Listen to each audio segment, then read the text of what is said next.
ગઈ તારીખ 18 ડિસેમ્બર 2024ના રોજ રખિયાલ પોસ્ટે વિસ્તારના નૂર મહેલ હોટલની પાસે હાલનો આરોપી છે સરવર ઉર્ફે કડવો એના સાગરીતો સાથે તેની પોતાની જૂની અદાવતના કારણે સલમાન શેખને મારવાના ઈરાદે તેના ઘરે પહોંચે છે। ત્યાં એને સલમાન શેખ મળી આવતો નથી, ત્યાં એને એનો ભાઈ સદ્દામુદ્દીન મળી આવે છે। તેને આરોપીઓ કડવાની સાથે અન્ની રાજપૂત, ફજલ, અલ્તાફ ઉર્ફે જુમ્મન અને સમીર ચીકનો બધા આરોપી સલમાન વિશે પૂછપરછ કરે છે, પરંતુ સલમાન મળી આવતો નથી, જેની રીસ રાખી અને તમામ આરોપીઓ ભેગા મળી તેના ભાઈ સદ્દામુદ્દીનને મારે છે અને ત્યાંથી રખિયાલ બાપુનગર વિસ્તારની અંદર પોતાનો ભય આતંક બતાવવાના ઈરાદેથી હથિયારો લઈ અને ગરીબનગર 4 રસ્તા પાસે જાય છે।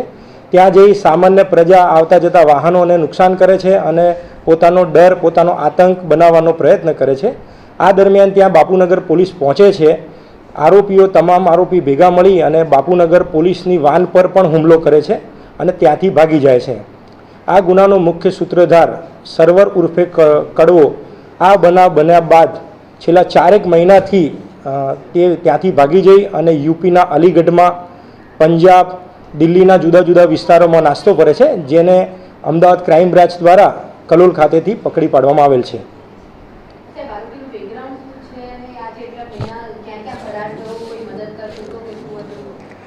આરોપી રીઢો ગુનેગાર છે। આરોપી ઉપર અગાઉ 14 કરતાં પણ વધારે મારામારીના, લૂંટના, હત્યાના પ્રયાસના, ખંડણીના, રાયોટિંગના જુદા જુદા ગુના દાખલ થયેલા છે।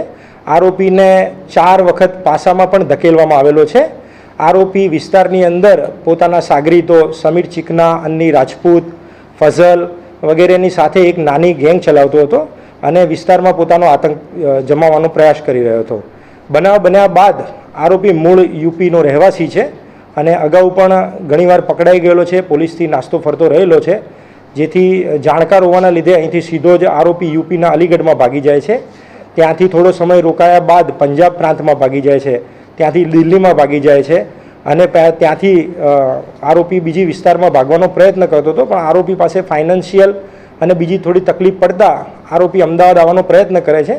જે દરમિયાન ક્રાઇમ બ્રાન્ચને આરોપી પોતાના હ્યુમન રિસોર્સિસ મારફતે આરોપીની ટીપ મળે છે અને ક્રાઇમ બ્રાન્ચ દ્વારા તેની ધરપકડ કરવામાં આવે છે।